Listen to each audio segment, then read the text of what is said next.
Take our lead, let's help you make your mark. Our goal is your satisfaction. Let us show you the way. Red chilies tend to have a slightly sweeter taste, so red enchilada sauce is often more mild. Because green enchilada sauce is made with green ingredients including green chilies, tomatillos, and sometimes jalapenos, it tends to have a larger heat range. Sometimes it's spicy, but it doesn't have to be. 19 February 2019.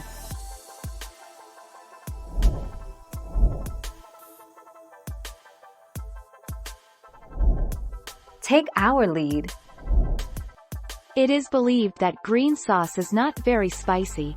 However, as the tomatillos can be slightly sweet, the green chilies add to the heat. Some green sauce recipes will also have jalapenos and serrano, which cranks up the heat. Green sauce ranges from a mild to hot spicy flavor. 22 March 2020.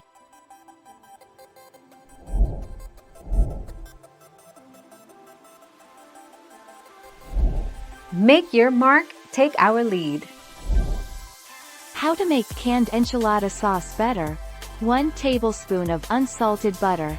1 tablespoon of all-purpose flour.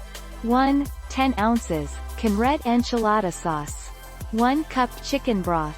1/2 teaspoon of kosher salt. 1/4 teaspoon of black pepper.